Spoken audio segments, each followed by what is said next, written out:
आकांक्षा जी। राधा वल्लभ श्री। श्री हरिवंश महाराज जी। महाराज जी, जैसे हम श्री जी के लिए भोजन बनाते हैं, उस समय अगर मक्खी या मच्छर उसमें गिर जाए या बाल गिर जाए तो भोजन दूसरा बनाना पड़ेगा। बनाना पड़ेगा, ये सावधानी रखनी पड़ेगी।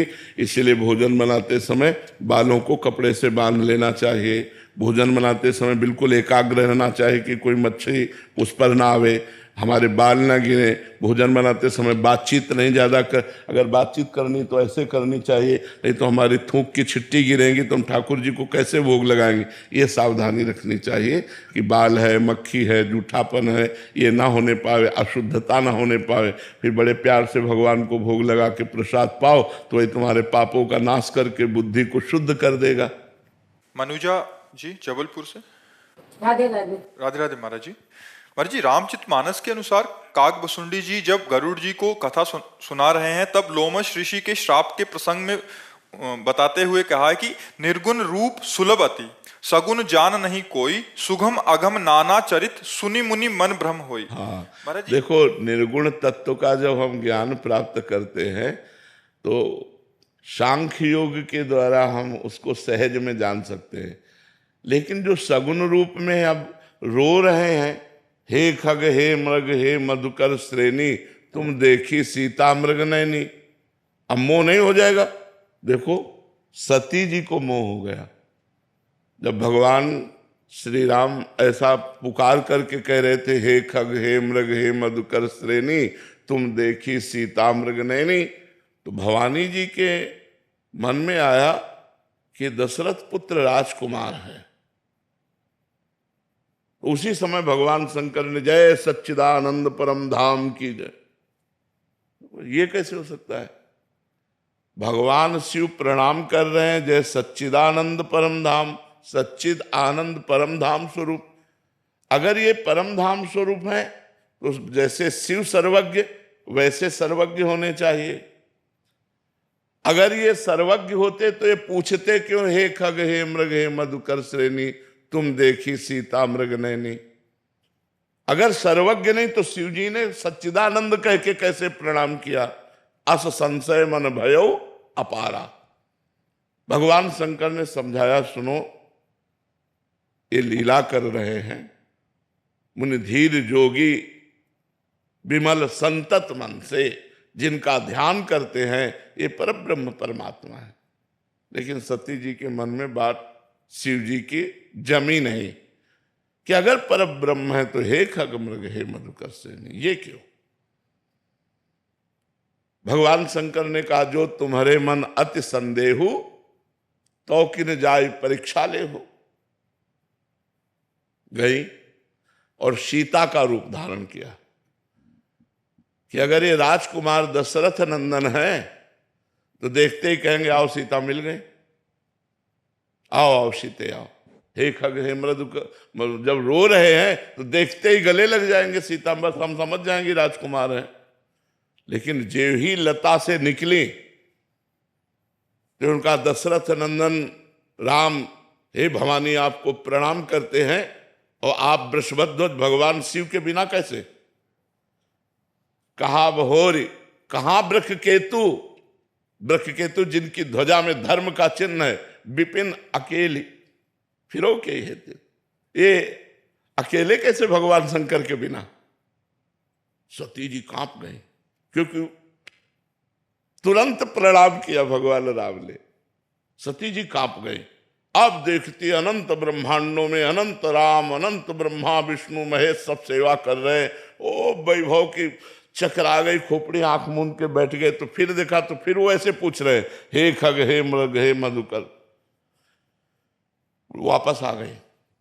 भगवान शंकर ने कहा, कुछ परीक्षा ली? तो इतना भयभीत हो चुकी थी भगवान की महिमा देखकर, उनका कछु न परीक्षा लील गुसाई कीन प्रणाम। तो कोई परीक्षा नहीं ली, बस जैसे आपने प्रणाम किया था वैसे ही हम प्रणाम करके आ गए। भगवान शंकर ने कहा, ऐसा कैसे हो सकता है? मेरे कहने पर संदेह नहीं गया और वहां केवल प्रणाम करके चली आई, झूठ।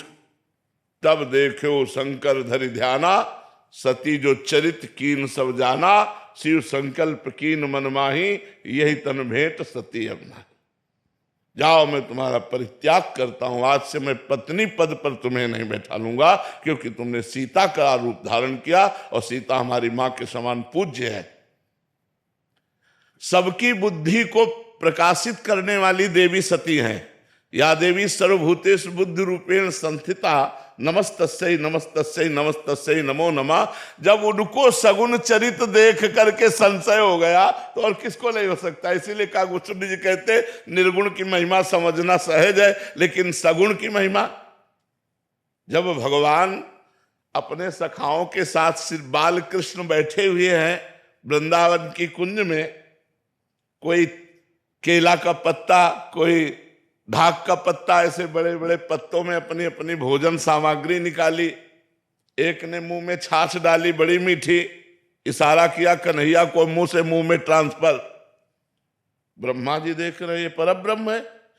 अहीरों के छोरा अपने मुंह की जूठन उनके मुंह में डाल रहे हैं, पहले कोई नहीं देता। क्यों? क्योंकि पता नहीं खट्टी हो हमारे कन्हैया को खट्टी लग जाए। पहले स्वयं दाल भात, हाँ बढ़िया, अब वो अंदर जाएगा नहीं, अब वो कन्हैया के मुख में जाएगा। भगवान भाव के भूखे है ना, जैसे सबरी जी के बेर, तो भगवान सखाओं का उच्छिष्ट पा रहे हैं। हर सखा पहले माखन मिश्री जो भी है पहले पाके देखता है, स्वादिष्ट तो कन्हैया के मुख में देता है।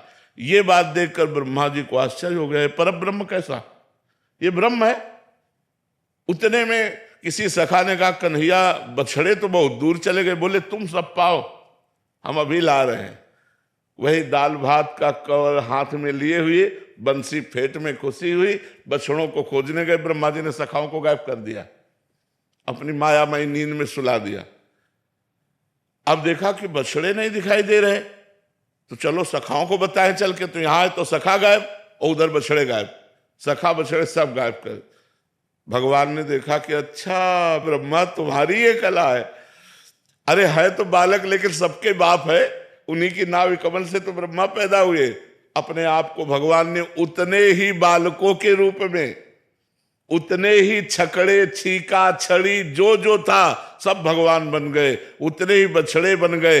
1 वर्ष तक स्वयं भगवान बछड़े बनकर, ग्वाल बाल बनकर ब्रजवासियों को आनंद देते रहे। तो भगवान की जो सगुण लीला है इसको जानना बड़ा कठिन है। परीक्षित जी को प्रश्न आ गया कि भगवान का अवतार धर्म संस्थापनार्थाय संभवामि युगे युगे।